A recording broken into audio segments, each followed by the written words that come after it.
tomorrow you have pre-final examination. The government paper will be conducted. 100 marks question paper. We are providing booklet like public examination booklet. No additionals we are not providing. Only 24 pages booklet we are providing. This is the information. First page what they have given. First you read the instructions.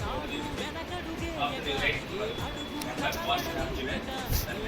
Also you will exercise and subject. This is the information. And again, total papers are 94 pages.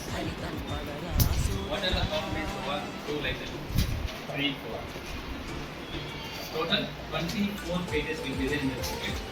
If you write answers starting with get the 4 side margins. 4 side margins. Here, square margin. Square margin because here marks. Allotting marks in this side. That's why square size margin here. The remaining sides your choice is. If half square or otherwise. Whenever you choose the top and bottom level, both 3 sides same painting. But here square size margin. With very paper you should let the total 4 side margins. Also, question number margin outside. Points numbers. This is the instructions of the booklet. So we are not provide only booklet, only learning. Is it clear? Yes, if you have any doubts in this booklet? No, sir. Okay. So be ready, get ready. Once again, all the best from your pre-final examination. Thank you, sir.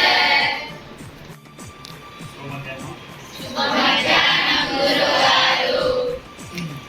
మనకి నిజంగా జీవితంలో మన ఈరోజు కష్టపడిన దానికి 3 గంటల్లో మన భౌతికాన్ని నిర్ణయించే పరిస్థితి ఉంటుంది. ఏమి దానికి సంబంధించిన ఆల్రెడీ నేను మీకు ముందే చెప్పాను బుక్లెట్ ఇస్తుందని చెప్పి మీరు అంటేగానే రైట్ అని తెల్లదనమ్మన్నటువంటి బుక్లు ఇవ్వడం జరిగింది. పిల్లలందరికీ ముందుగా 10వ తరగతి ప్రీ పబ్లిక్ హాజరైనటువంటి విద్యార్థులందరికీ దిగ్విజయోస్తు శుభంభయామి. ఇక్కడ మనకి ఆన్సర్ స్క్రిప్ట్ నెంబర్ అని ఇచ్చారు. అంటే మనకు సంబంధించినటువంటి హాల్ టికెట్ నెంబర్ని మీకు ఆల్రెడీ చెప్పాను కదా, 9 digits అని చెప్పి నెంబర్ వేయడం. Full signature of the invigilator. మీకు ఎవరైతే ఇన్విజిలేటర్గా వస్తారో వాళ్ళు సిగ్నేచర్ చేస్తారు. తర్వాత సబ్జెక్ట్ మనకి ఏ సబ్జెక్ట్ అయినా తెలుగు నుంచి సోషల్ వరకు సబ్జెక్ట్ ఫుల్ ఫామ్ రాయాలి. సోషల్ స్టడీస్, మ్యాథమెటిక్స్, తెలుగు అది ఏదైతే ఉంటుంది. పేపర్ ఉంటే పేపర్ లేదంటే బ్లాంక్. ఓకే, వచ్చిన మార్కులు. మనకి సూచనలు సలహాలు ప్రభుత్వం వారి నుంచి ఎలా రాయాలి ఏంటి, ఈ ప్రశ్నపత్రాన్ని ఎలా వాడాలి ఏంటి. ఇకపోతే మనం ఇటువైపుకి వచ్చినప్పుడు మనం మామూలుగా చెప్పుకున్నటువంటి అంశం ఫుల్ స్కేల్ మార్జిన్. ఇటు కూడా full scale margin, top and left. తర్వాత ఇటుపక్క బాటంలో హాఫ్ స్కేల్ వేస్తాం. ఏమో ఇలా ప్రతిదీ వేసుకొని చక్కగా పేజీకి ఎన్ని లైన్లు రాయాలి తల్లి? అబ్బాయి అమ్మాయిలో 18 నుంచి 20. 18 అయితే ఇంకా బాగుంటుంది. అద్భుతంగా మన ప్రశ్నపత్రం అందంగా మంచి దస్తూరి రాయడానికి, మంచి మార్కుల్ని పొందడానికి అవకాశము ఎక్కువ ఉంటుంది. అదే విధంగా చక్కగా ఉపయోగించుకుంటూ ఇచ్చినటువంటి బుక్లెట్ పేపర్ పేజెస్ని వాడుకోవడం. తదుపరి మనకి 10వ ప్రశ్నకి సంబంధించి ఇదే బుక్లెట్ని ఏం చేయాలి? మనము 4 వైపుల గీతలు గీయడం, హాఫ్ స్కేల్ రిమైనింగ్ 1 ఇంచెస్ తీసుకొని ఒక్క పేజీ వచ్చే జవాబుని ఒక పేజీలో, మిగిలిన పేజీలో వచ్చే జవాబుని మిగిలిన పేజీలో చక్కగా రాయాలి.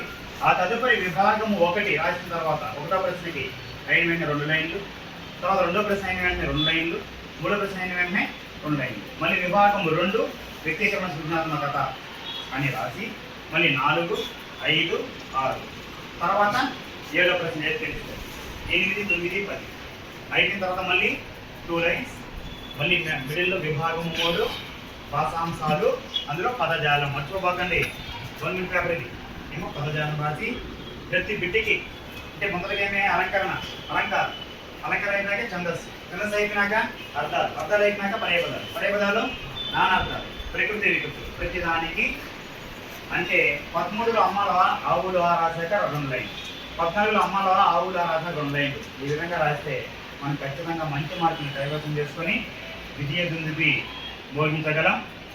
అందరి పిల్లలకి మరొకసారి పరిస్థితి హాజరై పిల్లలందరికీ మరొకసారి శుభాభినందనలు, శుభాభినందనలు. జయోస్తు, విజయోస్తు, దిగ్విజయోస్తు.